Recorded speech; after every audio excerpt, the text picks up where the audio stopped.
इंसान के ज़िंदगी से अगर एक बार समय चला जाता है तो फिर पुनः वापस लौट के नहीं आता है। देखिए यह समय बहुत इंपॉर्टेंट है आपके लिए, 2 से 2.5 महीना आपको यहाँ से मिल रहा है। ओके, मैं ऐसा क्यों बोल रहा हूँ, क्योंकि जे एस एस सी का कैलेंडर आपको तो मिल चुका है ना, उसका एग्जाम कैलेंडर तो जाकर देख लीजिएगा। सबका जे हो, एक्साइज हो, सबका कैलेंडर मिल चुका है। तो मई मंथ का लास्ट वीक होगा, वहाँ से आपका एग्जाम देखने को मिल जाएगा।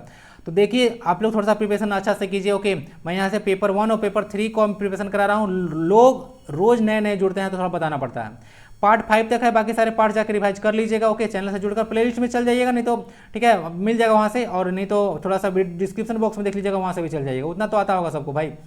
देखिए मैं वीडियो को ना बहुत देर से बनाने की कोशिश कर रहा हूँ, बट थोड़ा ना कुछ डिस्टर्बेंस आ जा रही है। ओके, इसलिए 8 बजे का टाइमिंग जो था थोड़ा सा मैं फेल कर रहा हूँ बहुत दिन से, सॉरी फॉर दैट। बट देखिए मैं अनपंक्चुअल नहीं हूँ, ठीक है, तो इसके लिए थोड़ा सा आप हमको सॉरी कीजिएगा, ठीक है।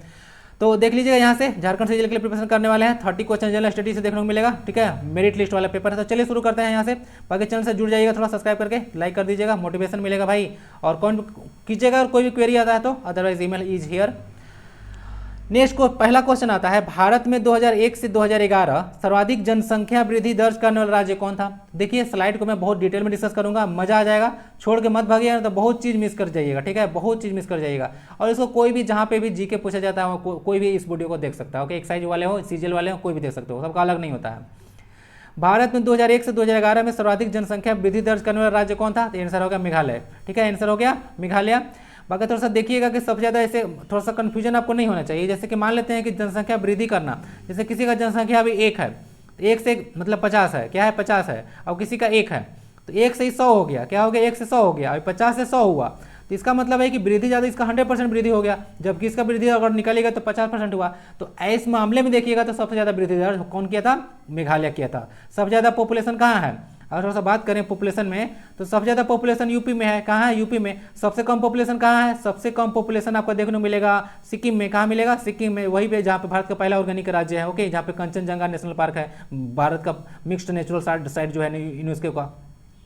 फिर अगर पॉपुलेशन के बारे में बात करें, अब हम बात करते हैं थोड़ा सा लैंड के बारे में, यानी कि एरिया के बारे में। तो एरिया के हिसाब से राजस्थान सबसे फर्स्ट पे आता है, और गोवा जो है सबसे स्मॉल पे आता है। गोवा जो है स्मॉलेस्ट है, तो कंफ्यूजन नहीं होना चाहिए। सिक्किम ऐसे जनसंख्या वहाँ पे कम है ना, गोवा में लैंड कम है, ठीक है, लैंड में गोवा में लैंड कम है, ठीक है, समझ गए, तो उनमें कंफ्यूजन नहीं होना चाहिए। अगर थोड़ा सा जनसंख्या के बारे में बात कर लो तो थोड़ा सा मैं बता देता हूँ यहाँ से। हर 10 साल के बाद भारत में जनगणना होता है, ठीक है, जनगणना होता है, ताकि पता चलता रहे कि हमको जनगणना कितना है, तब उसके अनुसार हम लोग रूल और रेगुलेशन कुछ बना पाएंगे ना, समझ गए। तो ये होता है 10 साल के बाद होता है, ईयर लिखना था, 1% क्यों लिख रहा हूँ, ठीक है, तो ये होता है। और एक चीज़ और याद रख लीजिएगा, हम लोग जनगणना स्टार्ट किए थे सबसे पहले 1872 में, अंग्रेजों का टाइम से चलते आ रहा है, लॉर्ड मेयो के काल में, ठीक है, लॉर्ड मेयो के काल में थे, लेकिन नियमित रूप से जनगणना चल रहा था 1881 में, तो इसको याद रख सकते हैं। और यहाँ से अगर देखिएगा 2011 की जनगणना, ओके, तो भारत में 15वीं जनगणना थी ओवरऑल, और ऐसे स्वतंत्रता के बाद पूछेगा तो 7वीं हो जाएगा, स्वतंत्रता के बाद 7वीं हो जाएगा। और अभी 2021 में जो जनगणना होने वाला था, ठीक है, वो तो आपका 16वीं पड़ जाएगा। वैसे स्वतंत्रता के बाद देखिएगा तो ऐसे 8वीं पड़ जाएगा, तो अभी तो नहीं हुआ। अभी इसके लिए बजट में 3676 करोड़ रुपया एलोकेट किया गया ताकि जनगणना को किया जा सके, ठीक है, तो समझ गए। तो ये सारी चीज़ कुछ बातें हैं तो याद रख लीजिएगा। ओके, तो हो गया आपका, चलिए यही हो गया जनगणना। और जनगणना जो है आपका संघ सूची में आता है ना, जनगणना जो है संघ सूची में आता है। तो ये आंसर हो गया आपका मेघालय। नेक्स्ट क्वेश्चन आता है, एक नॉर्थ ईस्ट का स्टेट है, कैपिटल शिलोंग। भारत के किस राज्य में सबसे कम साक्षरता दर है। तो देखिए भारत का जो एक ऐसा राज्य जहां पर साक्षरता दर सबसे कम है वह है बिहार। तो बिहार वाले सुन रहे हैं तो थोड़ा सा देख लीजिए आपको लोगों के बारे में क्या बोला जा रहा है, थोड़ा सा जोड़ लगाइए। तो बिहार में सबसे कम साक्षरता दर है, लेकिन कुछ कुछ यहाँ पे बहुत ज़्यादा है। जैसे पॉपुलेशन डेंसिटी देखिएगा तो भारत में सबसे ज़्यादा है, क्या है, सबसे ज़्यादा पॉपुलेशन डेंसिटी है बिहार का, 1103 के आसपास आता है पॉपुलेशन डेंसिटी। झारखंड का पॉपुलेशन डेंसिटी कितना है, 414 है, तो इसको याद रख लीजिएगा झारखंड का। और सबसे ज़्यादा पॉपुलेशन डेंसिटी किस डिस्ट्रिक्ट का है, तो आपका धनबाद का है। किसका है, धनबाद का, तो इसको याद रख सकते हैं आप लोग, ठीक है, आंसर आपका बिहार हो गया। चलिए नेशनल एवरेज बताता हूँ, नेशनल एवरेज 382 है आपका, इसको कन्फ्यूज मत कीजिएगा। नेशनल एवरेज 382 है, झारखंड का पॉपुलेशन डेंसिटी 414 हो गया, बिहार का सबसे ज़्यादा हो गया 1103 हो गया, ठीक है। नेक्स्ट क्वेश्चन आता है आपका, गरीबी रेखा को परिभाषित करने में पोषण हेतु प्रति व्यक्ति प्रतिदिन कैलोरी उपयोग के जिस आधार को माना गया हुआ क्या है। कहने का मतलब है ना कि अगर गरीब रेखा को हमको निकालना है, यानी कि पॉवर्टी निकालना है कि कोई कितना गरीब है, तो हम लोग उस कितना खाना खा रहा है गांव में शहर में, तो उसको उससे कम खा रहा है तो हम गरीब मानेंगे। देखिए समझ गए होंगे क्वेश्चन को। तो अगर कोई आदमी गाँव में रह रहा है, और समझिए अगर 2400 कैलोरी से कम भोजन ले रहा है तो गरीब है, कैलोरी एनर्जी का यूनिट होता है, आपको मालूम होगा। अगर कोई गांव में है, शहर में है, 2100 कैलोरी अगर एनर्जी ले रहा है, ऊर्जा ले रहा है, खाना खा रहा है, उतना एनर्जी ले रहा है खाना के माध्यम से, तो उसको गरीब माना जाएगा। अब 2100 और 2400 मार लीजिएगा, गलत क्यों? क्योंकि यहाँ से देख लीजिए, सबसे पहले बोला है गांव में कम चाहिए और शहर में ज़्यादा चाहिए। गांव के लोगों को ज़्यादा काम करना पड़ता है, थोड़ा सा इस कॉमन सेंस के बेसिस से भी थोड़ा सा लगा लीजिएगा ना। तो गांव में ज़्यादा काम करता है लोग, तो ज़्यादा एनर्जी चाहिए होगा, तो 2400 कैलोरी हो गया। और शहर में कितना हो गया? 2100 कैलोरी हो गया। ठीक है, तो समझ चुके होंगे। तो यहाँ से देख लीजिएगा, गांव में अगर 2400 कैलोरी से कम कोई खा रहा है तो वह गरीब है, और शहर में कोई 2100 कैलोरी से कम एनर्जी ले रहा है, ऊर्जा ले रहा है, तो वह गरीब है। एक चीज़ मैं यहाँ से बताता हूँ, देखिएगा, आर 972 रुपया, 972, और एक है 1407 रुपया। क्या है? ये क्या है देख लीजिए। एक क्राइटेरिया में डेटा जब सर्च कर रहा था तो मुझे मिला यहाँ से कि अगर कोई गांव में है, ठीक है, विलेज में, अगर 972 रुपया से कम कमा रहा है, ठीक है, तो वह गरीब है। और शहर में कोई अगर 1407 रुपया से कम कमा रहा है, 1407 रुपये से कम कमा रहा है, तो वह गरीब है। समझ गया? तो यही गरीबी रेखा का निर्धारण होता है। ठीक है, और दो कमेटी के बारे में याद रखिएगा जो गरीबी रेखा के लिए बनाया गया था। ठीक है, इंपोर्टेंट कमेटी जो है आपका सी रंगराजन कमेटी। क्या है? सी रंगराजन कमेटी, याद रखिएगा। और एक है आपका तेंदुलकर कमेटी। दो कमेटी याद रखिएगा, इंपोर्टेंट है। ओके, चलिए, बाकी वाला रुपया का symbol doctor D Uday Kumar दिए थे, जो कि गुवाहाटी के एसोसिएट प्रोफेसर थे। आई होप कि समझ में आ चुका होगा ना, कोई दिक्कत। और एपीएल मतलब होता है एबव पॉवर्टी लाइन, और बीपीएल मतलब होता है below poverty line. Federation cup का संबंध किससे है बताइएगा? तो फेडरेशन कप का संबंध आपका फुटबॉल से है। किसका? फुटबॉल का है। एक क्वेश्चन पूछते हैं कि जो भारत में है, फुटबॉल की सबसे पुरानी प्रतिस्पर्धा यानी कि मतलब कंपटीशन वाला गेम है, कौन है? तो डूरंड कप है। क्या है? Durand cup. डूरंड कप कब शुरू हुआ था बताइएगा? डूरंड कप कब से खेला जा रहा है, थोड़ा बताइएगा। थोड़ा बहुत ना आंसर देने का कोशिश किया कीजिए।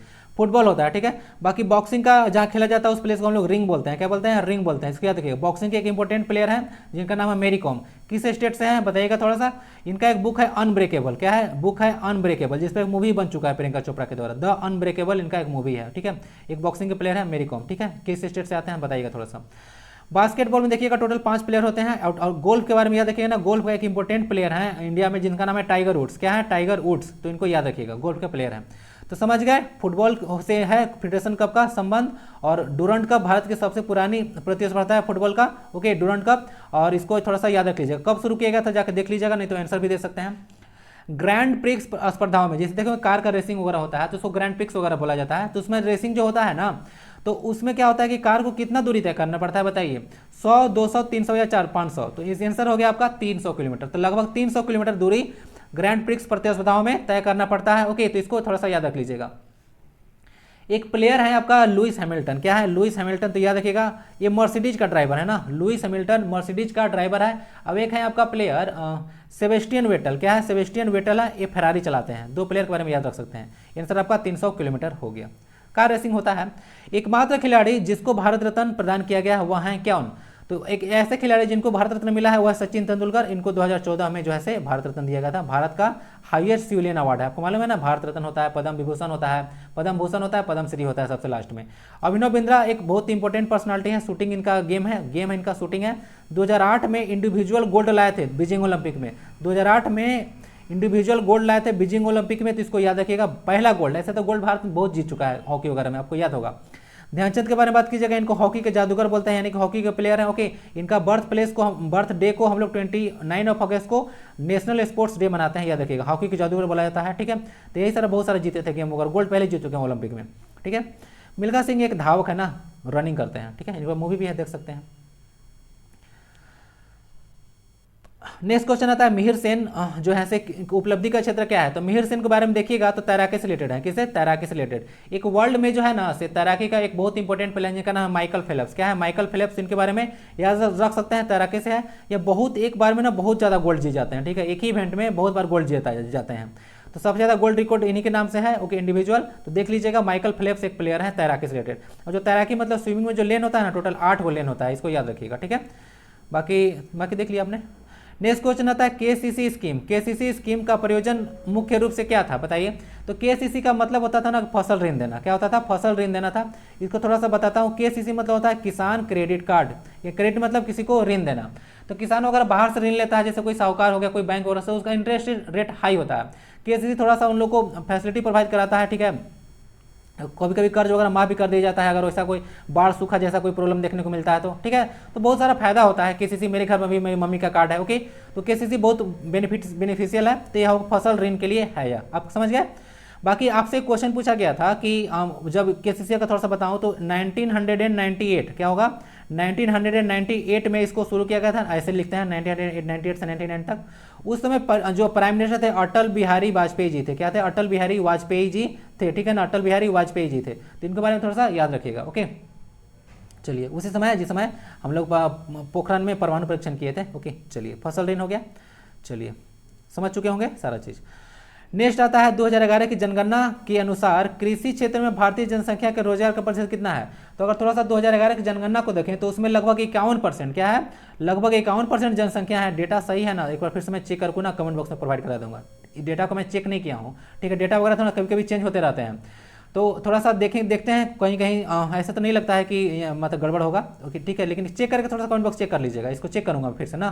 तो 2011 की जनगणना के अनुसार जो है ऐसा कृषि में देखिएगा, ठीक है, भारतीय जनसंख्या कितना प्रतिशत है, लगभग 51% जो है जैसे जनगणना का जो है जनसंख्या है उसमें है, कृषि में है।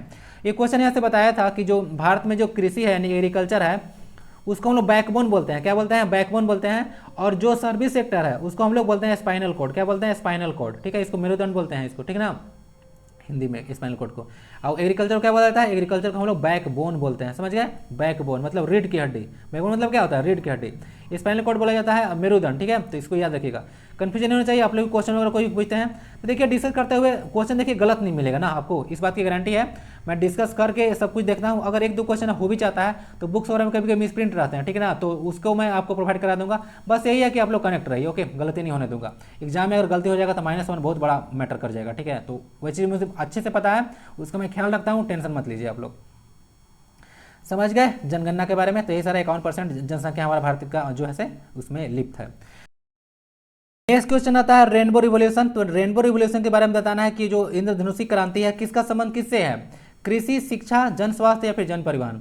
तो देखिए रेनबो रिवोल्यूशन है, ओके, उसका जो है कृषि से संबंध है। जैसे कि रेनबो में अलग अलग कलर होता है, 7 कलर होता है रेनबो में, आपको मालूम होगा, ओके। रेनबो में 7 कलर होता है, तो अलग अलग जो फसल होता है उस समय अलग अलग रंग दिखता है, तो उसके लिए हम लोग रेनबो रिवोल्यूशन लाए थे, ठीक है। तो यह रेनबो रिवोल्यूशन याद रखिएगा, ठीक है।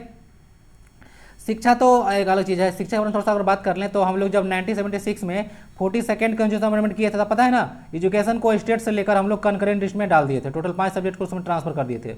1976 में 42वां संविधान संशोधन इंदिरा गांधी के टाइम हुआ था। मिनी कॉन्स्टिट्यूशन ऑफ इंडिया कहते हैं, तो समझ गए।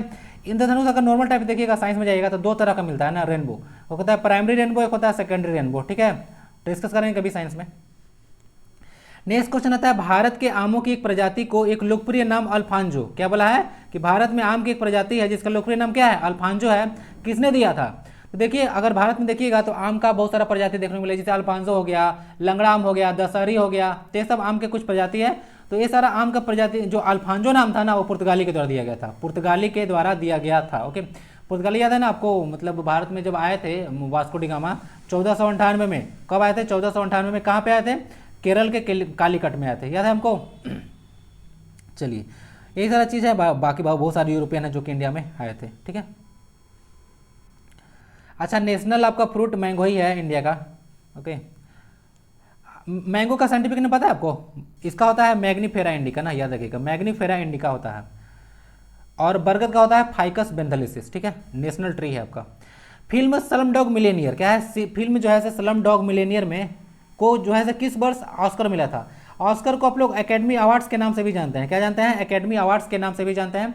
2007, 8, 9 या 10। तो देखिए फिल्म जो स्लमडॉग मिलेनियर था उसको 2009 में ऑस्कर यानी कि एकेडमी अवार्ड्स मिला था, ओके। तो चलिए यहाँ से देख लिया आपने, ओके। और 2009 मिला था। ये जो आपका देखने को मिलेगा स्लमडॉग मिलेनियर मूवी, वह एक विकास स्वरूप का एक बुक है। विकास स्वरूप का एक बुक है जिसका नाम है क्वेश्चन एंड आंसर। तो वही क्वेश्चन एंड आंसर पर बुक है। या फिल्म देखिएगा तो झुग्गी बस्ती है जो आपका मुंबई में, ठीक है, जुहू वगैरह में, तो वहाँ से ऐसे इसको जैसे उसको मूवी बनाया गया। तो विकास स्वरूप का बुक है, ओके। तो इसको याद रखिएगा, उसी पर मूवी है स्लमडॉग मिलेनियर, 2009, बहुत फेमस बुक है। टोटल 8 अवार्ड जीता था ऑस्कर में, जिसको अकेडमी अवार्ड सब बोलते हैं, समझे। तो सारा ये सब चीज़ कुछ था, देख लिया आपने तो हो गया आई थिंक। हाँ, कुछ ना देखिएगा, थोड़ा सा अवार्ड आया है, थोड़ा सा बता देता हूँ। जैसे कि एक रामन मैग्सेसे अवार्ड है। क्या है? रामन मैग्सेसे अवार्ड है। इसको एशिया का नोबेल प्राइज बोलते हैं। क्या बोलते हैं? एशिया का नोबेल प्राइज बोलते हैं ना, इसको याद रखिएगा। उसके बाद एक प्राइज आता है एबेल पुरस्कार, सुने हैं? एबेल पुरस्कार को हम लोग मैथ का नोबेल बोलते हैं, मैथमेटिक्स में का नोबेल बोलते हैं एबेल प्राइज को। एक आता है आपका ट्यूरिंग अवार्ड। क्या बोलते हैं? Turing award. ट्यूरिंग अवार्ड को हम लोग कंप्यूटर का नोबेल बोलते हैं। समझ गए? तो कुछ कुछ अवार्ड्स होते हैं, याद रखिएगा। रामन मैग्सेसे अवार्ड को एशिया का नोबेल बोला जाता है। नेक्स्ट क्वेश्चन आता है, भारत सरकार का चाबहार पोर्ट जो है बंदरगाह का करार किस देश के साथ हुआ है? अफगानिस्तान, पाकिस्तान, बांग्लादेश या ईरान? आंसर आपका ईरान है। आइए थोड़ा सा ध्यान से सुनिएगा ना। देखिए यहाँ से हम लोग मुंबई है, यहाँ से देख सकते हैं JNPT Jawaharlal Nehru port trust Bharat का सबसे बड़ा पोर्ट है, जिसको नौहा सुहा के नाम से हम लोग जानते हैं।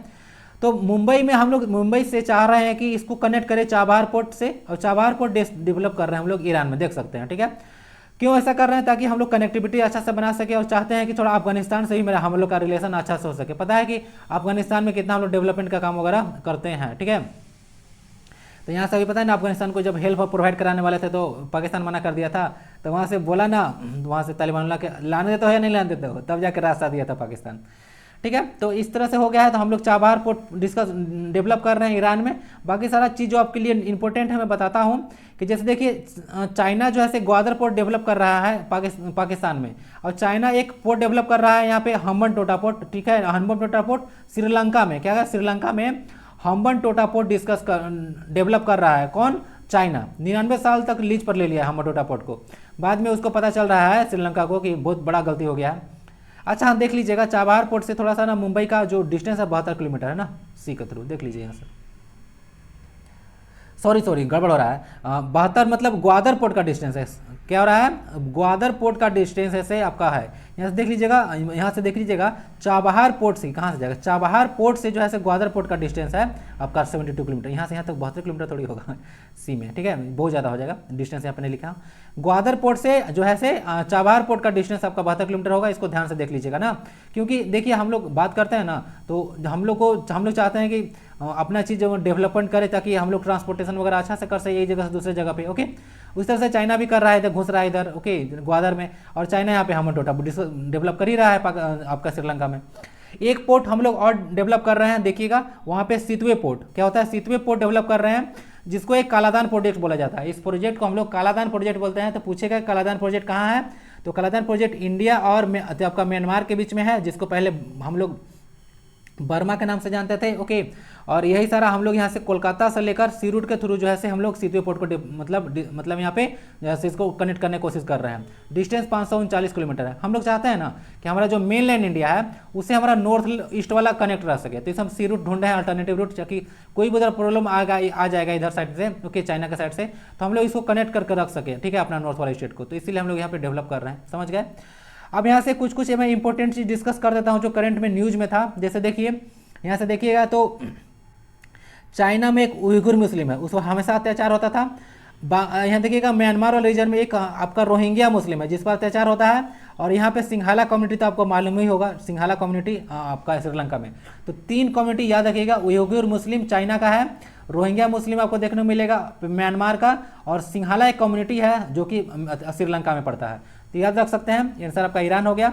आई होप कि समझ में आ चुका होगा सारा चीज़। थोड़ा सा गड़बड़ कर दिया था कि 72 किलोमीटर आपका यहाँ से डिस्टेंस नहीं है, चाबहार से ग्वादर पोर्ट के बीच का डिस्टेंस है। नेक्स्ट क्वेश्चन आता है गांधीनगर। देखिए बुक में गलती लिख के रखे हैं, गांधीनगर नहीं गांधी सागर होना चाहिए। क्या होना चाहिए था? गांधी सागर। तो आपको बताइए कि गांधी सागर बांध है किस नदी पर है? तो चंबल नदी पर है। क्या है? चंबल नदी पर है।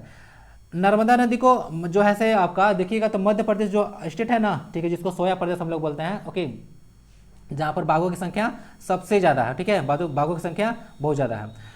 तो यहाँ देखिएगा इसको, ठीक है, तो इसको जो है लाइफ लाइन मध्य प्रदेश बोला जाता है, लाइफ लाइन जीवन रेखा बोला जाता है। ठीक है, जैसे जीवन रेखा झारखंड की जो जीवन रेखा किसको बोलते हैं? बताइए जरा कमेंट बॉक्स में। भूल रहे हैं झारखंड जी को पढ़ रहे हैं कि नहीं? बहुत इंपॉर्टेंट है।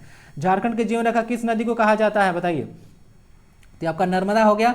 नर्मदा जो है सतपुड़ा और विंध्या के बीच में बहता है, सतपुड़ा और विंध्या के बीच में बहता है, और वेस्ट फ्लोइंग रिवर है वेस्ट साइड में जाता है, तो डेल्टा नहीं बनाती है। नर्मदा और तापी दोनों रिवर जो है डेल्टा नहीं बनाती है। ठीक है, चलिए, निम्न में से कौन सी नदी पूर्ववर्ती अपवाह तंत्र का उदाहरण है? तो देखिए पूर्ववर्ती अपवाह तंत्र का एग्जाम्पल आपका गंगा है, अब पूर्ववर्ती अपवाह तंत्र के एग्जाम्पल हमको समझाते हैं कि होता क्या है कि जैसे कोई नदी बह रही है तो इसके रास्ता में अगर कोई ऑब्स्टेकल आ गया, ठीक है, पहाड़ आ गया, चाहे और कुछ आ गया, तो ये अपना रास्ता बदलती नहीं है, उसी को गड्ढा करते करते जो है क्या करता है, गहरी घाटी बनाती है और उसको पार करके निकल जाती है। तो यानी कि मांझी द माउंटेन मैन वाला हिसाब किताब हो गया। तो इस तरह जो नदी होती है ना, पूर्ववर्ती अपवाह तंत्र के एग्जाम, यानी कि पूर्ववर्ती मतलब होता है हमेशा आगे बढ़ने वाली, पूर्व में बढ़ने वाली, वर्ती थोड़ा संधि विशेष करके इसका मीनिंग तो हम देखा नहीं वैसे।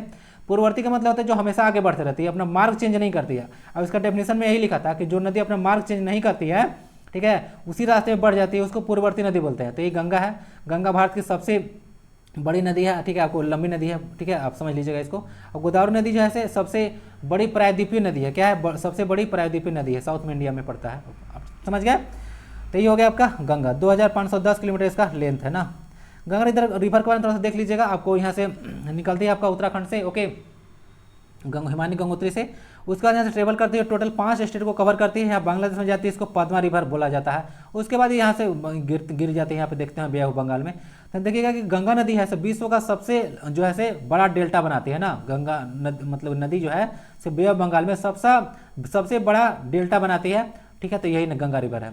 बाकी इसको पद्मा रिवर तो बता ही दिया। ब्रह्मपुत्र रिवर देख सकते हैं यहाँ से, इसको सांगपो बोलते हैं, ओके, तिब्बत में। सबसे पहले यहाँ से आता है, इधर से अरुणाचल प्रदेश में इंटर करता है। कौन करता है, ब्रह्मपुत्र रिवर, ओके, देख लीजिएगा अरुणाचल प्रदेश में। अरुणाचल प्रदेश में वही जगह है जहाँ पर सूर्य सबसे पहले उदय होता है, ओके, और उनका मतलब ही होता है सूर्य, समझ गया। तो इस तरह देख लीजिए, डिस्कस करता है बहुत सारा, कभी डिस्कस कर दूंगा इसको कि कहाँ पे मेघना पद्मा किसको क्या बोलते हैं इसको, ओके, डिस्कस कर दूंगा। 5 स्टेट से जाते हैं और झारखंड से भी जाती है गंगा रिवर, ठीक है, साहेबगंज डिस्ट्रिक्ट है ना, वहाँ से गंगा रिवर जाती है, समझ गया। आंसर आपका गंगा हो गया। नेक्स्ट क्वेश्चन की ओर मूव करते हैं। सिंहस्थ कुंभ एक सिंह की ओर इशारा करता है, जो कि क्या है, एक सिंह का देवता है, एक खगोलीय राशि चिन्ह है, भगवान नरसिंह है, ठीक है, या एक मिथकीय स्वर्णिम सिंह है, क्या है। तो देखिए, अगर बात कीजिएगा, आप लोग डेली देखते होंगे, खगोलीय राशि वगैरह देखते हैं कि हमारा राशि में आज क्या है, कब शादी होने वाला है, कब एग्जाम होने वाला है, बहुत सारे लोग देखते हैं। तो वही राशि चिन्ह होता है। तो एक सिंहस्थ कुंभ जो है क्या है, एक राशि चिन्ह है, कुंभ मेरा राशि है, ओके। कुंभ का अंग्रेजी होता है एक्वेरियस, क्या होता है, एक्वेरियस होता है, बहुत सारा होता है। जैसे कि टोटल देखिए राशि देखिएगा, टोटल 12 राशि आता है, कितना, 12 राशि होता है। सेजिटेरियस होता है धनु, पीसेस होता है मीन होता है, एरिस होता है मेष होता है, वर्गो होता है कन्या होता है, बहुत सारा होता है, ठीक है। तो यही सारा कुछ राशि फल आपका होता है। 12 होता है राशि फल या फिर कुछ कम होता है, इसके बारे में हम चर्चा नहीं करेंगे अभी, ठीक है। हमको लगता है कुछ भूल रहा हूँ, ठीक है, बहुत सारा डेटा डिस्कस करना है तो माइंड से निकल जाते हैं, ओके। तो सिंहस्थ कुंभ अभी कितना राशि होता है उस पर चर्चा नहीं करेंगे, ठीक है। बस याद रखिएगा कुंभ जो है एक राशि है, क्या है, एक राशि फल है, ठीक है। और नाम बता दिया ना सारा, अगर मीन आ गया, धनु आ गया, ठीक है, कन्या आ गया, ठीक है, तो ये सारा आपका वृश्चिक आ गया, तो ये सब राशि फल ही है।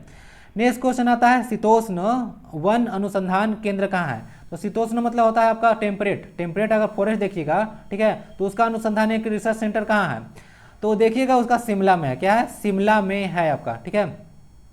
तो समझ चुके होंगे, तो है। बाकी सारा कुछ अनुसंधान संस्थान जान लीजिएगा नाम, जैसे कि इंडियन पल्स रिसर्च इंस्टीट्यूट, तो उसको है आपका कानपुर में, मतलब दाल अनुसंधान संस्थान कानपुर में है, ठीक है। और अगर चावल अनुसंधान संस्थान पूछे तो क्या होगा, वो आपका हो जाएगा चावल अनुसंधान संस्थान, है कि राइस रिसर्च इंस्टीट्यूट आपका कटक में होगा, कहाँ पे, कटक में। और एक और पूछ सकते हैं, जैसे कि forest research institute, generally forest की बात होगा तो देहरादून में है, कहाँ पे, देहरादून में। यहाँ शीतोष्ण वन है, सिर्फ वन नहीं है, वन अनुसंधान केंद्र पूछेंगे तो लगा लीजिएगा देहरादून। लेकिन अगर शीतोष्ण वन बोलेंगे, ठीक है, टेम्परेट फॉरेस्ट के बारे में बोलेंगे तो उसका आंसर आपको शिमला लगाइएगा। शिमला हिमाचल प्रदेश का कैपिटल है ना। चलिए, देहरादून वही प्लेस है जहाँ पे इंडियन फॉरेस्ट रिसर्च इंस्टीट्यूट है। रांची में आपका देखने को मिलेगा भारतीय लाह अनुसंधान संस्थान है ना, लाह अनुसंधान संस्थान है। नेक्स्ट क्वेश्चन देखिए, क्रिकेट के एक दिवसीय मैच में सचिन तेंदुलकर ने पहला दोहरा-शतक कहाँ जमाया था। तो पहला दोहरा-शतक जमाया था ग्वालियर में, कहाँ है, ग्वालियर एक मध्य प्रदेश में जगह है, ठीक है ना, इसको याद रखिएगा। थोड़ा सा जाके सर्च कर लीजिएगा ना कि जो MS धोनी है, ठीक है, अपना पहला वनडे किसके खिलाफ खेले थे, सबसे पहला वनडे किसके खिलाफ खेले थे, पता है आपको, बताइएगा थोड़ा सा, पहला वनडे किसके खिलाफ खेले थे। चलिए मैं बता ही देता हूँ। देखिएगा, अगर सचिन तेंदुलकर के बारे में बात कीजिएगा ना, तो पहला वनडे खेले थे आप जो देखिएगा पाकिस्तान के खिलाफ, और जो MS धोनी थे वो पहला वनडे खेले थे बांग्लादेश के खिलाफ, किसके खिलाफ, बांग्लादेश के खिलाफ। तो इसको याद रखिएगा। एक क्वेश्चन बताइएगा जाकर, शतक जब है किसके खिलाफ मारे थे MS Dhoni first time. Next question आता है, किस जिले में सिक्योरिटी पेपर मिल स्थापित की गई, क्या होता है, किस जिले में सिक्योरिटी पेपर मिल स्थापित किया गया था, बताइए। तो आंसर आपका होशंगाबाद हो गया ना, एक होशंगाबाद प्लेस है, सिक्योरिटी पेपर मिल यही है, ठीक है। चलिए नेक्स्ट क्वेश्चन आता है कपिल धारा को किस प्रकार वर्णित कर सकते हैं। तो कपिल धारा क्या है, अमरकंटक की एक छोटी नदी है, नर्मदा की सहायक नदी है, नर्मदा नदी का जल प्रपात या नर्मदा नदी का उद्गम स्थल। तो इसका आंसर होगा नर्मदा नदी का जल प्रपात है, जल प्रपात जिसको वाटरफॉल बोलते हैं, ठीक है। तो यही है, ठीक है। तो नर्मदा नदी का क्या है, एक जल प्रपात है कपिल धारा, तो याद रखिएगा इसका। और एक चीज़ याद रख सकते हैं आप लोग कि जो क्या बोल रहा था, हाँ नर्मदा नदी जो है ना, नर्मदा नदी अमरकंटक से निकलती है। कहाँ से, अमरकंटक से, वहीं से जहाँ के सोन रिवर निकलती है अमरकंटक से वही। और सोन रिवर जो है गंगा नदी की ट्रिब्यूटरी है ना, याद रखिएगा, सहायक नदी है। हो गया कपिल धारा। अच्छा गौतम धारा आपको जलप्रपात पता है ना, झारखंड में है गौतम धारा जलप्रपात, ठीक है। इसको हम लोग जोना फॉल के नाम से भी जानते हैं ना, रांची में है, इसको याद रखिएगा। ओके चलिए, रांची को हम लोग उसको मतलब क्या बोलते हैं, जलप्रपात का शहर बोलते हैं, सिटी ऑफ फॉल्स, ठीक है, वाटरफॉल्स, क्योंकि बहुत सारा वाटरफॉल्स है वहाँ पे। ह्वेनसांग की भारत यात्रा के समय यहाँ का शासक कौन थे। तो हर्षवर्धन थे, ठीक है, क्या थे, हर्षवर्धन जो थे, ठीक है, से आपका जो है से शासक थे। ह्वेनसांग जब भारत आए थे, चाइना के थे ह्वेनसांग, इसको याद रख सकते हैं। मेहरौली का लौह स्तंभ में राजा किस राजा का वर्णन है। तो मेहरौली का जो है ना आपका, जो लिखे लौह स्तंभ देखने को मिला दिल्ली में है, तो वह चंद्रगुप्त द्वितीय से है। किसके, चंद्रगुप्त द्वितीय से।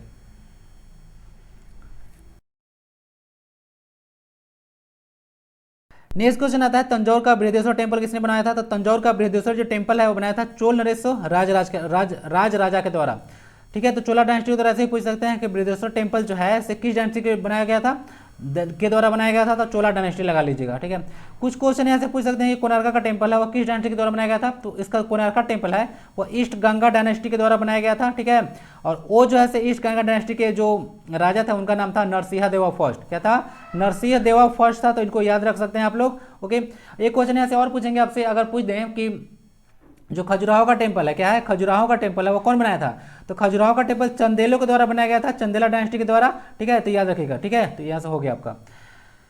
नेक्स्ट क्वेश्चन आता है पुर्तगालियों ने बंगाल में व्यापारिक अधिवास स्थापित किए थे तब मुगल शासक कौन थे। देखिए जब अगर व्यापारिक अधिवास मतलब जब वहाँ पे आए थे, ठीक है, व्यापार करना जब शुरू किए थे तो मुगल शासक कौन थे। तो अकबर थे। अकबर को अनपढ़ बोला जाता था ना।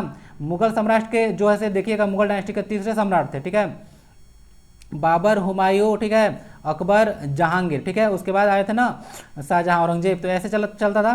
तो आपको देखिएगा तो तीसरे बादशाह थे आपका अकबर, ठीक है। और अकबर 13 साल के उम्र में ही बादशाह बन गए थे। इनको अनपढ़ बोला जाता है। ओके, इन्हीं का टाइम पीरियड में तुलसीदास जी देखने को मिलेंगे जो कि रामचरितमानस की रचना किए थे। ओके चलिए, अकबर दासाला पद्यवर हुआ था, ठीक है, वो उसको भी विकसित किए थे। इनके बारे में आपको आइडिया होगा। ओके, बाकी बाबर के बारे में देखिएगा फर्स्ट मुगल बादशाह थे। ओके, और हुमायूं वगैरह सारा भी तो है ही है आपका। जहांगीर न्याय की जंजीर लगाए थे, ठीक है, याद रखिएगा। और हुमायूं नामा गुलबदन बेगम लिखी है। हाँ, बाबर जो है से अपना जो है आत्मकथा खुद लिखे हैं जिसका नाम है तुजुके बाबरी, बाबरनामा। और अकबर अपना आत्मकथा नहीं लिखे हैं क्योंकि अनपढ़ थे तो कहाँ से लिखेंगे, ठीक है। तो ये नहीं लिखे हैं। कभी भी पूछते हैं जिस भारतीय प्रधानमंत्री की मृत्यु देश से बाहर हुई थी कौन थे। लाल बहादुर शास्त्री जी थे। आंसर इसको याद रखिएगा। 1966 में देखिएगा ताशकंद समझौता हुआ था। ताशकंद समझौता हुआ था। ओके, तो ताशकंद हुआ था उज्बेकिस्तान में। कहाँ हुआ था, उज्बेकिस्तान में। तो वहाँ से इनका मृत्यु हो गया था बाहर ही। ओके, तो मृत्यु का पता नहीं चला था। एक्चुअली में हार्ट अटैक कहा जाता था लेकिन एक्चुअल रीजन पता नहीं है। ओके, तो समझिए इनका भी बर्थडे 2 अक्टूबर को भी है ना, क्योंकि अब महात्मा गांधी जी का बर्थडे मनाते हैं, इनका भूल जाते हैं। तो ये इनका भी मनाइए थोड़ा सा। तो ये लाल बहादुर शास्त्री जी हैं, भारत के दूसरे प्रधानमंत्री बने थे। 100 वर्ष का युद्ध का संग्राम की श्रृंखला किनके बीच हुआ था। तो देखिए 100 वर्ष का युद्ध जो है ना से चला था आपका इंग्लैंड और फ्रांस के बीच में। किसके चला था, इंग्लैंड और फ्रांस के बीच में चला था। वही इंग्लैंड और फ्रांस जिसके बीच में इंग्लिश चैनल है। ओके, डिस्कस किया था ना टेलीग्राम पे, क्वेश्चन क्विज यही है। बाकी अगर देखिएगा जैसे अंग्रेज लोग करता क्या था ना कि बहुत लोगों को ना अपना कॉलोनी बनाया, यहाँ तक कि अमेरिका को नहीं छोड़ा है इन लोग। अमेरिका को भी अपना कॉलोनी बना चुका था। अमेरिका जाके बेचारा गरीब 4 जुलाई 1776 में जाके आज़ाद हुआ। पता है ना आपको, 4 जुलाई को अमेरिका अपना इंडिपेंडेंस डे मनाता है। ओके, तो यही अमेरिका है। और जैसे कि आप लोग देखे होंगे कि अमेरिका में एक स्टैचू ऑफ लिबर्टी है। क्या है, स्टैचू ऑफ लिबर्टी। तो उसको फ्रांस दिया है, अमेरिका को जो फ्रांस दिया है स्टैचू ऑफ लिबर्टी, ठीक है। तो इसको याद रख सकते हैं। हो गया। बाकी एक क्वेश्चन और है, एक ग्लोरियस रिवॉल्यूशन हुआ था। ग्लोरियस रिवॉल्यूशन 1688 में कब हुआ था, 1688 में ग्लोरियस रिवॉल्यूशन हुआ था। वो भी इंग्लैंड में ही हुआ था। और आप लोग जानते हैं कि औद्योगिक क्रांति ही भी इंग्लैंड में ही शुरू हुआ था। संयुक्त राष्ट्र की शांति सेना में भारत का स्थान सैनिक भेजने के मामले में दूसरा है, पहला किसका है? तो इथोपिया का है। यह डेटा देखिए थोड़ा सा ना पुराना डेटा है, ओके, डेटा पुराना है, हो सकता है इसको अपडेट करके प्रोवाइड कराऊंगा, ओके, होगा तो टेलीग्राम में प्रोवाइड करा दूंगा, ओके, इसको देख लीजिएगा, थोड़ा सा डेटा पुराना है, चेंज होते रहते हैं। पीस कीपिंग फोर्स होता है यूनाइटेड में, मतलब कि यूनाइटेड नेशंस का पीस कीपिंग फोर्स होता है, यानी कि शांति दूत होता है, ओके। तो वो क्या करता है कि पूरा वर्ल्ड में शांति स्थापित करने का काम करता है, ठीक है। तो ये इसको बोलते हैं पीस कीपिंग फोर्स। तो इथोपिया नंबर फर्स्ट पे था सैनिक भेजने का स्थान में पहले, ओके। अब जो है दूसरा नंबर पे इंडिया था। अब थोड़ा सा डेटा अगर नया देखते हैं आता है, उसके बाद आपको अपडेट करता हूँ, ओके। अगला वीडियो में या टेलीग्राम में भी कर दूंगा, थोड़ा कनेक्ट रहिएगा तब ना। महात्मा गांधी ने असहयोग आंदोलन 1920 से 22 जो चला था स्थगित किया था, उसका कारण क्या था? उसका कारण था कि चौरी चौरा कांड हो गया था। चौरी चौरा हुआ क्या था कि आप लोग देखिएगा, ठीक है, उत्तर प्रदेश में चौरी चौरा एक जगह है, तो वहाँ पे एक पुलिस का चौकी में उसको आग लगा दिया गया था। पुलिस चौकी में आग लगा दिया गया था, जिससे बहुत सारे पुलिसकर्मी लोग, लगभग 20-22 के आसपास जो पुलिसकर्मी लोग हैं उनकी मृत्यु हो गई थी। तो गांधी जी सोचे कि आंदोलन ज़्यादा हिंसक हो जाएगा, हम लोग यहाँ से लड़ेंगे, अंग्रेज भी लड़ेगा, तो बहुत ज़्यादा प्रॉब्लम हो जाता है, उसके चलते जो है वापस ले लिए थे वह आंदोलन, ठीक है। तो 1920 से 1922 का था असहयोग आंदोलन, ठीक है। गांधी जी के लाइफ के बारे में जितना इवेंट है ना, सारा को अच्छा से देख लीजिएगा, क्वेश्चन यहाँ से बनते हैं। यहाँ से क्वेश्चन आता है कि प्लेइंग इट माई वे, क्या है प्लेइंग इट माई वे, किसकी आत्मकथा है? तो प्लेइंग इट माई वे जो है आपका है सचिन तेंदुलकर जी का आत्मकथा है, ठीक है। वही पर्सन जिनको 2014 में नोबेल पुरस्कार मिल चुका है, सॉरी भारत रत्न मिल चुका है, ओके। और ये भारत के मतलब पहले ऐसे खिलाड़ी है ना। चलिए, बाकी सानिया मिर्जा टेनिस का प्लेयर है, ओके, और टेनिस का, और सानिया नेहवाल आपका बैडमिंटन के प्लेयर है, ओके। मेरी कॉम किसके प्लेयर है? मेरी कॉम बॉक्सिंग के प्लेयर है ना। द अनब्रेकेबल बताया था ना, अनब्रेकेबल मूवी बन चुका है, इनका बुक है अनब्रेकेबल, ठीक है। चलिए, मेरी कॉम यही है। चोल की राजधानी कहाँ थी? चोल सुना है ना, चोला डायनेस्टी वगैरह, तो तंजौर था, क्या था? तंजौर का बृहदीश्वर टेम्पल अभी पढ़े थे ना अभी, तो वही है, चोला डायनेस्टी से था। नेक्स्ट क्वेश्चन आता है श्रीनगर का निशान बगीचा, यहाँ देखिए गलत लिख के रखे हैं, निशान नहीं निशांत होना चाहिए। तो श्रीनगर में जो निशांत बगीचा है वह किसने बनाया था? तो जहांगीर ने बनवाए थे। तो निशांत और शालीमार बाग दो जम्मू कश्मीर में, याद रखिएगा, निशांत और शालीमार बाग वहाँ पे मिलता है, ओके। तो वह जो है आपका देखने को मिलेगा जम्मू कश्मीर में, तो जहांगीर के द्वारा बनाया गया था, याद रखिएगा, ओके। बाकी सारा मुगल बादशाह है, तो पता ही हो गया। पंजाब का शेर किनको कहा जाता है? तो पंजाब का शेर कहलाते हैं आपके लाला लाजपत राय। कौन? लाला लाजपत राय कहलाते हैं। एक यहाँ से नाम दिया जाता है लाल बाल पाल, तो लाल बाल पाल में लाला लाजपत राय आते हैं, पाल में आते हैं, बाल में आते हैं बाल गंगाधर तिलक, और पाल में आता है बिपिन चंद्र पाल। तो तीन को ऐसे नाम भी दिया जाता है, लाल बाल पाल। नेक्स्ट क्वेश्चन आता है निम्न में से गंगा नदी के सहायक नदी कौन नहीं है? देखिए, यमुना हो, कोसी हो, रामगंगा हो, ये सब गंगा की सहायक नदी है। रावी नदी गंगा की सहायक नदी नहीं है, ठीक है। मध्य प्रदेश में देखने को मिलेगा रावी, सॉरी गलत बोल रहा हूँ, देखिए नहीं, एक रीवा जगह है, उससे ना कन्फ्यूज पड़ जाता है। रीवा एक जैसा जगह है, ठीक है, जहाँ पर बाघ को प्रथम बार देखा गया था, सफ़ेद बाघ को प्रथम बार देखा गया था, रीवा एक ऐसा जगह है। तो चलिए, बाकी तो 20 में पता है ना, सबसे पहला बार टाइगर का सेंसस झारखंड में कराया गया था, पलामू के जंगल में 2000 में पहली बार 1936 में। तो ये याद रख सकते हैं आप लोग, झारखंड के स्पेसिफिक इंपॉर्टेंट है। अगर थोड़ा सा बात कीजिएगा, यहाँ से देख लीजिएगा, रावी रिवर इसका सहायक नदी नहीं है, तो रावी नदी है क्या? तो रावी नदी देखिए यहाँ से अगर देख लीजिएगा, तो यहाँ से देख लीजिए पंजाब में टोटल 5 नदी जाता है, इसीलिए उसको पंजाब बोला जाता है। देखिए यहाँ से सतलुज आता है, ब्यास आता है, तो इस ब्यास नदी इसका सहायक नदी इधर बन जाता है, क्योंकि देखिए मेन से रिवर से मिल गया, यहाँ सतलुज चला गया, तो इस तरह से क्या बन गया, यहाँ सतलुज और ब्यास मिलकर एक बन गया, तो मेन रिवर बन गया आपका सतलुज। सतलुज हो गया, रावी हो गया, चिनाब हो गया, झेलम हो गया। अब यहाँ से देख लीजिए आप लोग, ब्यास हो गया, तो टोटल 5 नदी मिल जाता है। तो ब्यास जो आप लोग रिवर देख रहे हैं यहाँ पे, रावी रिवर कहाँ पे है? रावी, यहाँ पे गंगा का रिवर नहीं है, वेस्ट इधर से जाता है, इधर पाकिस्तान तरफ चला जाता है, ओके। तो ये गंगा की सहायक नदी नहीं है, बाकी सारे नदी सहायक नदी हैं, तो आंसर आपका ये नहीं हो गया, ठीक है, नहीं पूछा था आपसे। निम्न में से कौन सा मंदिर खजुराहो के मंदिरों के जो पाश्चात्य समूह है उसमें सबसे बड़ा है? तो कंदरिया महादेव टेम्पल, पता है ना, अभी बताया था ना, खजुराहो का टेम्पल जो है आपका चंदेला डायनेस्टी के लोगों के द्वारा बनाया गया था। देखिए टाइम पीरियड लगभग 950 से लेकर 250 AD के ड्यूरेशन में बनाया गया था इसको, टेम्पल को, चंदेला डायनेस्टी के द्वारा। तो कंदरिया महादेव टेम्पल जो होगा ना, सबसे आपका बड़ा है, तो इसको याद रख सकते हैं, ठीक है। नेक्स्ट आता है आपका भारतीय वायुसेना के कमांडर इन चीफ कौन है? तो मतलब पहले बोला था ना, या कुछ नहीं, पहले नहीं है। कमांडर इन चीफ कौन होता है? देखिए तीनों जो सेना होता है उसका सर्वोच्च कमांडर हमेशा से राष्ट्रपति रहते हैं, ठीक है। भारत के राष्ट्रपति जो होते हैं वो भारत क्या है, सब सर्वोच्च कमांडर रहते हैं, पता है ना, भारत के राष्ट्रपति।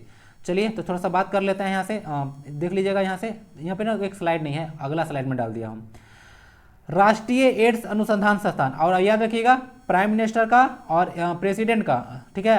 अब मैं यहाँ पे टोटल लिस्ट प्रोवाइड करा दिया हूँ, जाके उसको अच्छा से देख लीजिएगा। कभी कभी ऑर्डर लगाने के लिए क्वेश्चन उस पर बनते हैं ना, तो थोड़ी सी छोटी चीज़ें हैं लेकिन क्वेश्चन वहाँ से टफ बना दिया जाता है, तो ध्यान से देख लीजिएगा उसको। मैं टेलीग्राम पर प्रोवाइड करा दिया हूँ। राष्ट्रीय एड्स अनुसंधान संस्थान पुणे में है ना, एड्स अनुसंधान कहाँ पे है, पुणे में है। देखिए मैं 4 घंटा से वीडियो बना रहा हूँ, लेकिन हुआ क्या है ना कि कुछ प्रॉब्लम चलते ना, वीडियो सब बीच में डिस्टर्ब हो गया, तो इसलिए थोड़ा साउंड वगैरह में भी थोड़ा सा प्रॉब्लम होगा, तो उसको मैनेज करके चलिएगा। बहुत देर से मैं ट्राई कर रहा हूँ, 8 बजे बोल के देखिए कितना बजे अपलोड होता है पता नहीं, तो सॉरी फॉर दैट। बट ऐसा मत कहिएगा पंक्चुअल, मैं अनपंक्चुअल नहीं हूँ, ठीक है, तो थोड़ा टाइम का इशू रह जाता है। राष्ट्रीय एड्स अनुसंधान संस्थान आपका पुणे में देखने को मिलेगा, तो इसको याद रख सकते हैं। हैदराबाद में देखने, हैदराबाद एक जगह है आपका, ठीक है।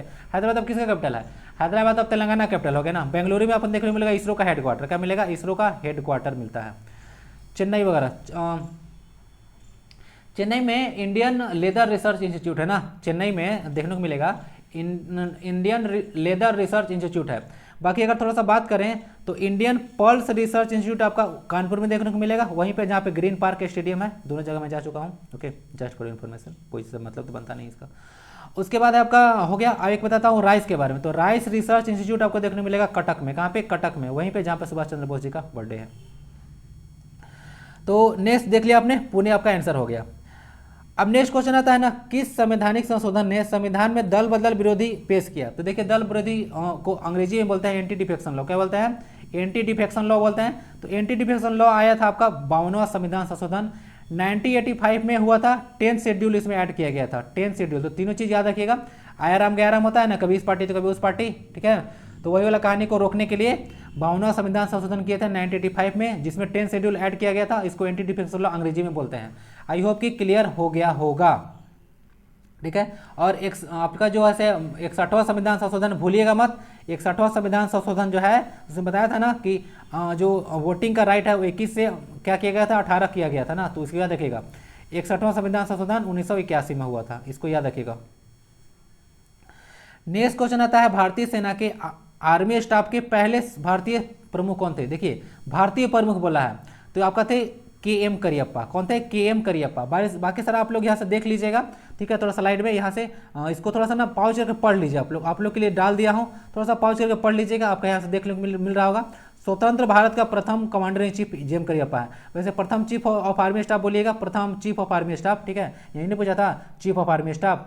तो यही थे आपका M राजेंद्र सिंह थे, लेकिन उस समय आज़ाद नहीं था, तो स्वतंत्र भारत के पहले थे जनरल करियप्पा। तो यही भारतीय बोला है, तो समझ लीजिएगा कि आपको AM करियप्पा पूछा है। बाकी थोड़ा सा पाउच करके पढ़ लीजिएगा। निम्नलिखित में से कौन पहले घटित हुआ, बताइए कि सबसे पहले कौन घटित हुआ, जालियांवाला बाग नरसंहार, दांडी मार्च, या फिर चंपारण, और या फिर खिलाफत आंदोलन।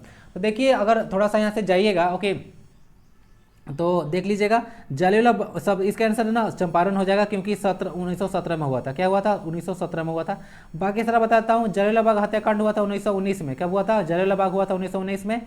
चंपारण बता दिया। दांडी मार्च हुआ 1930 में। क्या हुआ, दांडी मार्च 1930 में हुआ। और उसके बाद खिलाफत आंदोलन कब हुआ, खिलाफत आंदोलन 1919 में हुआ, ठीक है, 1919 में हुआ। अब 1919 में जालियांवाला बाग भी हुआ, खिलाफत भी हुआ, तो पहले कौन हुआ, पहले आपका हुआ था जालियांवाला बाग हत्याकांड, क्योंकि 13 अप्रैल को हुआ था। क्या हुआ था, 13 अप्रैल को जालियांवाला बाग हत्याकांड हुआ था।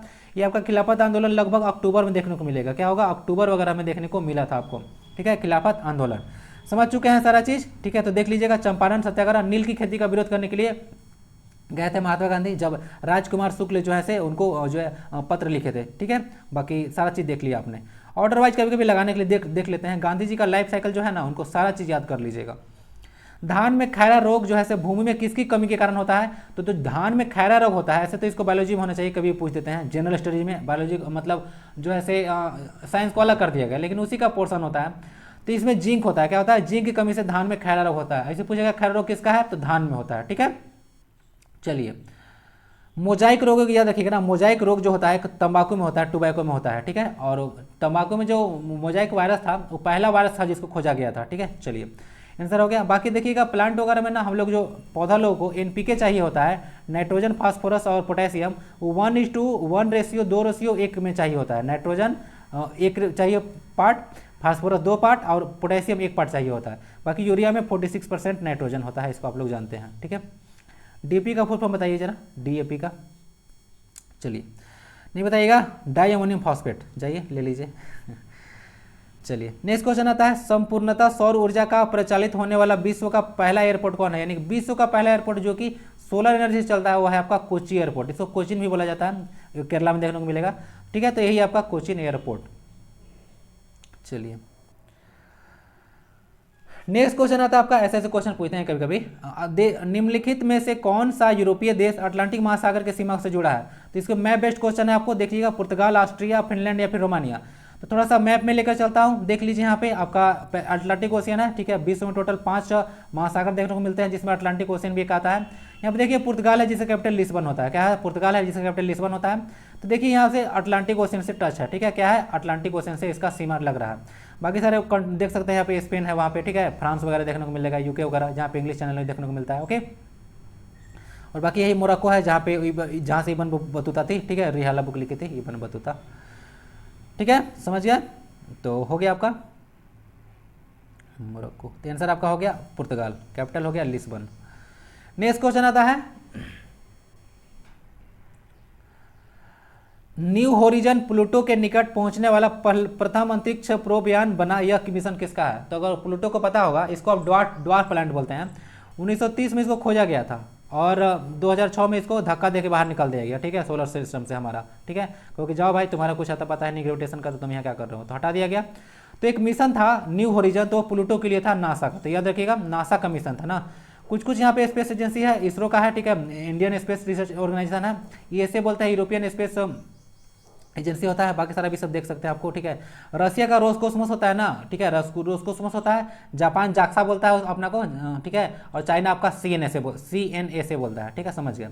इसरो का हेडक्वार्टर बेंगलुरु में देखने को मिलेगा। ठीक है, चलिए नेक्स्ट क्वेश्चन आता है, इंडियन स्टैंडर्ड मेरिडियन किन राज्यों से गुजरता है? तो याद रखिएगा, Indian standard meridian total 5 state से गुजरता है। पांचों के पांचों स्टेट आपको पता होना चाहिए। इंडियन स्टैंडर्ड मेरिडियन करने का मतलब है कि 82.5 डिग्री ईस्ट से आपको कुछ मेरिडियन गुजरता है, उसको बोलते हैं इंडियन स्टैंडर्ड मेरिडियन। ठीक है, और भारत का मानक समय भी यहीं से लिया गया, पता है ना, 82.5 डिग्री ईस्ट इलाहाबाद के नैनी से लिया गया आपका इंडियन स्टैंडर्ड टाइम। ठीक है, तो उत्तर प्रदेश हो गया एक स्टेट, मध्य प्रदेश हो गया, छत्तीसगढ़, ठीक है, उड़ीसा और आंध्र प्रदेश। तो टोटल इतना 5 स्टेट है जहां से इंडियन स्टैंडर्ड मेरिडियन गुजरता है, तो भूलिएगा नहीं इसको। ठीक है, चलिए कौन से प्रसिद्ध कवि है जो कि टैगोर की गीतांजलि से काफी प्रभावित है? आपको पता होगा कि टैगोर का जो गीतांजलि है पूरा वर्ल्ड फेमस है, क्योंकि 1913 में इसको नोबेल प्राइज मिला था लिटरेचर के क्षेत्र में, पता है ना, लिटरेचर के क्षेत्र में नोबेल प्राइज मिला था, जो कि एशिया के प्रथम व्यक्ति थे जिनको नोबेल प्राइज मिला था।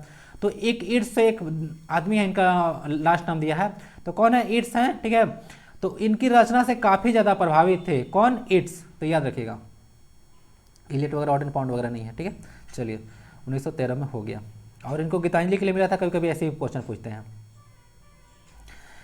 एक क्वेश्चन आता है कि एक मिश्र धातु है बताइएगा जिसमें 87 पार्ट जैसे तांबा है, 10 पार्ट उसका टीन है और 3 पार्ट है जस्ता यानी कि जिंक है।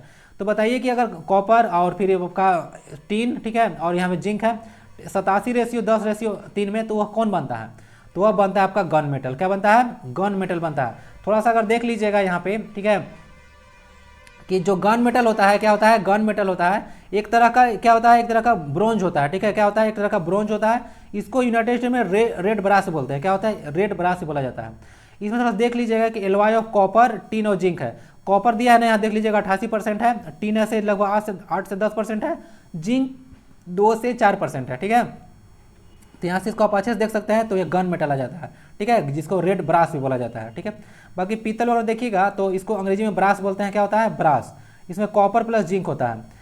सोल्डर में आपका देखिएगा पीबी प्लस एसएन होता है। क्या होता है? PB plus SN. तो वही सोल्डर जिसको फ्यूज वगैरह बना सकते हैं आप लोग। ठीक है, चलिए,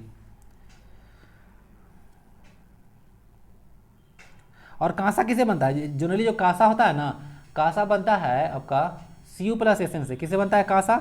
Cu प्लस एसएन से देखने को मिलेगा, बन जाएगा। ठीक है, चलिए नेक्स्ट क्वेश्चन आता है, हिंदुस्तानी संगीत का एक स्वरूप ख्याल। क्या है? ख्याल है, जिसकी उत्पत्ति 13वीं और 14वीं शताब्दी के मध्य हुई। इस शैली के प्रस्तावक किनको जानते हैं आप लोग? तो अमीर खुसरो को याद रखिएगा। ख्याल जो एक तरह का संगीत है, ठीक है, स्वरूप, वो उसको डेवलप करने का श्रेय अमीर खुसरो को जानता है। इनको तो पैरोट ऑफ इंडिया बोला जाता है, पैरोट ऑफ इंडिया बोला जाता है।